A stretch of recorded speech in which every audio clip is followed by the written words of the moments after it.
Hi viewers. இன்றைக்கு இந்த காணொளியில நாங்க எங்களுடைய உடல் நலத்துக்கு தீங்கு விளைவிக்கின்ற உணவுப் பொருட்கள் பற்றி தான் பார்க்க போறோம். நீங்க இப்பதான் முதலா இந்த சேனலை பார்க்குறீங்கன்னு சொன்னா மறக்காம சப்ஸ்கிரைப் பண்ணிட்டு பெல் பட்டனையும் பிரஸ் பண்ணுங்க. அப்பதான் நான் போடக்கூடிய உடல் நலம் தொடர்பான காணொளிகளின் நோட்டிஃபிகேஷன் உங்களுக்கு கிடைக்கும். ஆரோக்கியமான உணவுப் பொருட்களை விடுத்து ஆரோக்கியமற்ற உணவுப் பொருட்களை தேடி போறது இப்ப ஒரு ஃபேஷனாவே மாறிட்டுது. அப்படி எங்களுடைய உடல் நலத்துக்கு தீங்கு விளைவிக்கின்ற 10 உணவுப் பொருட்கள் பற்றி தான் நாங்க இன்னைக்கு இந்த காணொளியில பார்க்க போறோம். முதலாவது சோடா வகைகள்.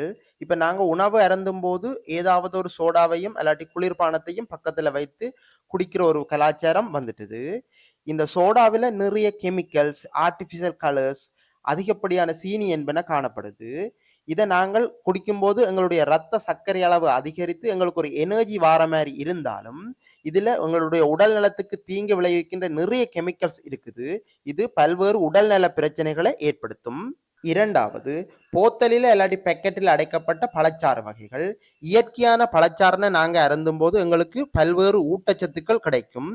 இந்த பழச்சாறையை நாங்க குறிப்பிட்ட நேரத்துக்கு பிறகு வச்சிருந்தா பழுதடைகிறத நீங்க அவதானிக்கலாம். ஆனா இந்த போத்தலில் அடைக்கப்பட்ட பழச்சாறுகள் வருடக்கணக்கில் பழுதடையாம இருக்கும். அப்படி பழுதடையாம இருக்கிறதுக்காகவும் அது இந்த திக்னஸ் அதிகரிக்கிறதுக்காகவும் அது இந்த சுவையை அதிகரிக்கிறதுக்காகவும் பல்வேறு கெமிக்கல்கள் மற்றும் உப்புக்கள் சேர்க்கப்படுகின்றது.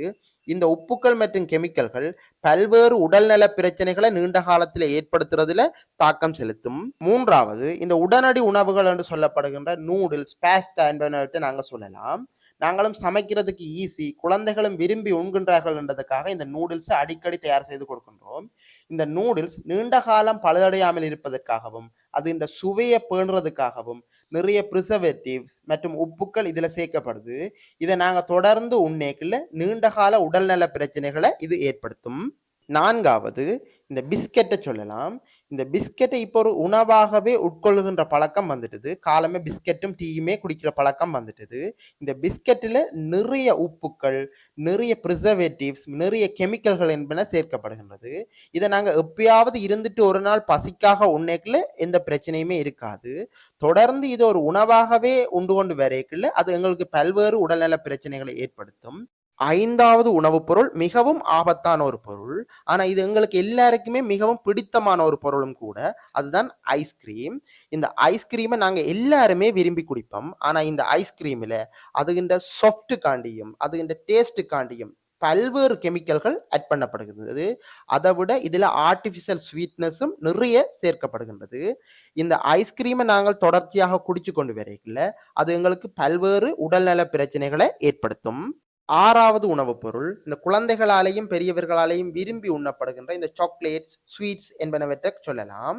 இந்த சாக்லேட் ஸ்வீட்ஸில் நிறைய ஆர்டிபிஷியல் ஸ்வீட்னஸும் நிறைய கெமிக்கல்களும் கலக்கப்படுகின்றன.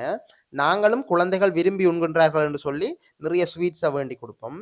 இந்த ஸ்வீட்ஸ் மற்றும் சாக்லேட்ல நிறைய உடலுக்கு ஆபத்தையும் உபாதைகளையும் ஏற்படுத்தக்கூடிய கெமிக்கல்கள் இருக்குது. ஏழாவது உணவுப் பொருள் இந்த கேக் வகைகள். இந்த கேக் வகைகள்ல பொதுவாகவே பல்வேறு கெமிக்கல்கள் இருக்குது. அதிலும் குறிப்பாக நாங்க இந்த பர்த்டேக்கு பயன்படுத்துகின்ற பேஸ்ட்ரி கேக் என்று சொல்றது. அதை நாங்க சொல்லுவோம், குறிப்பா அதை ஃப்ரிட்ஜுக்குள்ள வச்சுட்டு தான் நாங்க யூஸ் பண்ணணும், இல்லாட்டி அது கரைஞ்சிரும் என்று சொல்லி நாங்க அதை பொதுவாகவே பயன்படுத்துற நிலைமை காணப்படுது. அந்த கேக்ஸ்ல உள்ள பேஸ்ட்ரியில நிறைய கெமிக்கல்கள் இருக்குது. இந்த கெமிக்கல்கள் பல்வேறு உடல்நல பிரச்சனைகளை ஏற்படுத்துறதுல தாக்கம் செலுத்தும்.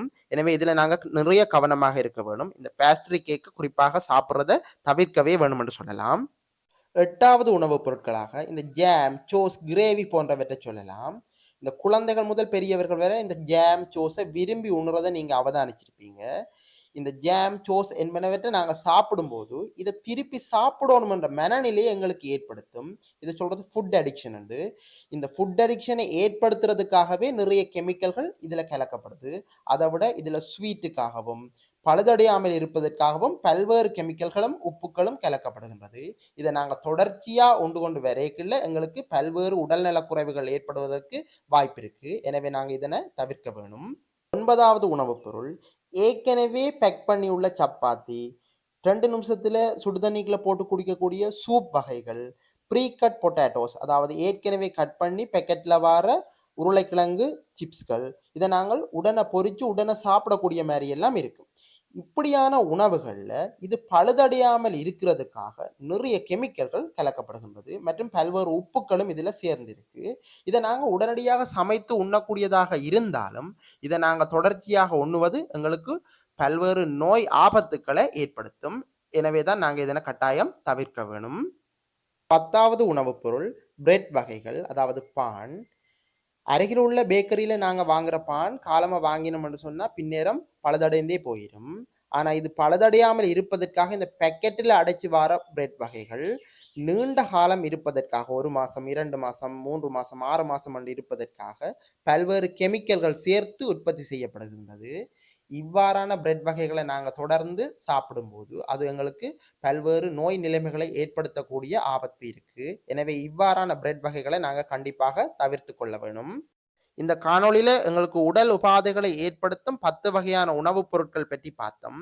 இந்த உணவுப் பொருட்களை எப்பயாவது ஆசைக்கு ஒரு நாள் சாப்பிடும்போது அது எங்களுக்கு ஆபத்தை ஏற்படுத்தாது. இருந்தாலும் தொடர்ச்சியாக நாங்கள் அதை சாப்பிட்டு கொண்டு வரும்போது அது எங்களுக்கு பல்வேறு நோய்களை ஏற்படுத்தும்.